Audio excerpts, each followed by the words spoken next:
French automotive group PSA, who owns Peugeot and Citroën, bought out Vauxhall in 2017, the new Corsa was ready to be released. A huge amount of research, time, money and energy has gone into creating the next edition of the UK's best loved small car. But we never got to see it.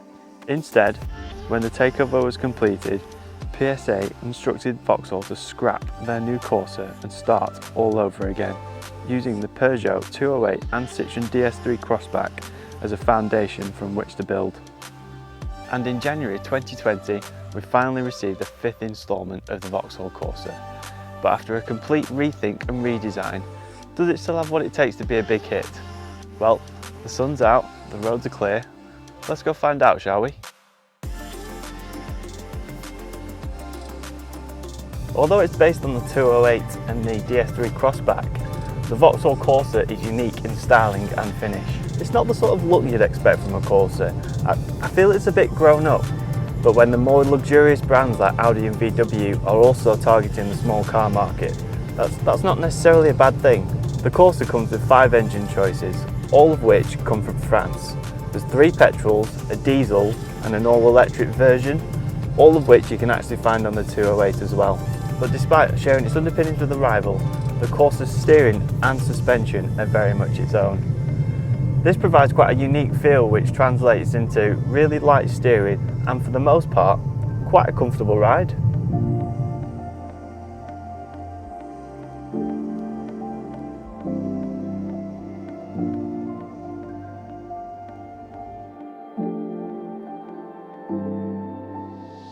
As I already touched on, the Vauxhall Corsa looks a bit more grown up than it used to.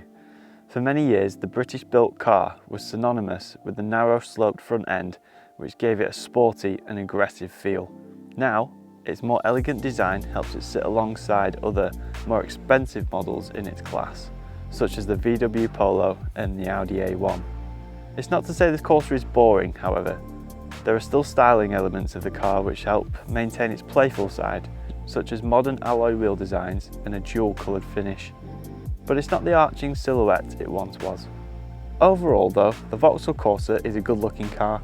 There are features that give it a gentle nod to its predecessors, such as a chrome grille, sloped roof and sharp LED headlights. But it's mostly a completely fresh redress that has evolved in line with the world and market around it. The Vauxhall Corsa has always been a favourite with drivers, and this offering is no different. The entry-level 1.2 with 74 brake horsepower still offers more than 50 mpg, and the diesel takes that to over 70 mpg. And for super efficient motoring, you can get the Corsa in all electric, which shares the same batteries and motor as found in the Peugeot 208. To run, as you might expect from its fuel efficiency, the Corsa is one of the cheapest, and with low insurance premiums, it's helped to become one of the regular features on British roads, with the 5th generation continuing that trend, ranging from Group 10 in the SE Nav Premium 1.2 75 PS to Group 22 in the 1.2 Turbo SRI Premium Auto, which has 130 brake. As I already mentioned, there are 5 engine choices with this Corsa, 3 petrols, a diesel and an all-electric. For the best all-rounder, I recommend the 1.2 100 brake horse turbo. Now, it's nippy off the line. It covers 0 to 60 in less than 10 seconds, but it still gives you good fuel economy, and it's cheap to insure. However, if you're willing to spend a little bit more, the all-electric version is a really strong choice. It has 134 brake horsepower and can go 211 miles on a single charge, and you get really good benefit in kind rates. The Corsa has always been good fun behind the wheel, and although the latest incarnation will still bring a smile to your face, it seems to have lost its slight edge on these windy country roads. But in towns where most Corsa driving will be done, I assume, it's light and precise. Now, suspension.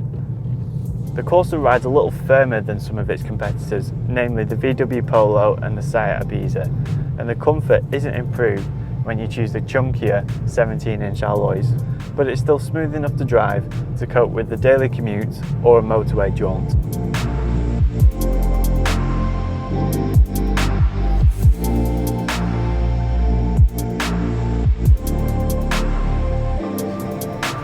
Vauxhall in general is known for its reliability. It actually came fourth in the Telegraph's top 20 most reliable cars in Britain survey.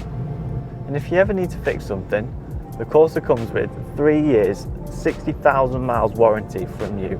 And although it's not as impressive as the Kias and Toyota's 7 and 5 years warranty, it's still pretty nice to have that safety net.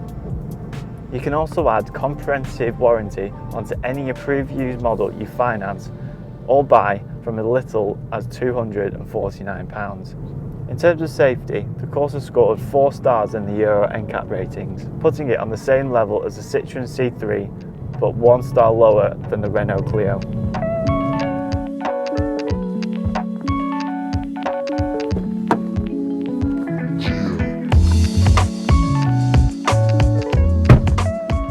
The interior of the Corsa is fairly in keeping with the rest of the Vauxhall range. The simplistic yet modern finish is well equipped.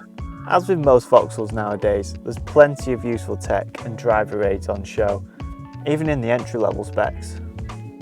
As standard, you can expect a 7-inch touchscreen infotainment system with Apple CarPlay and Android Auto, turning the central display into a sat-nav through Google or Apple Maps.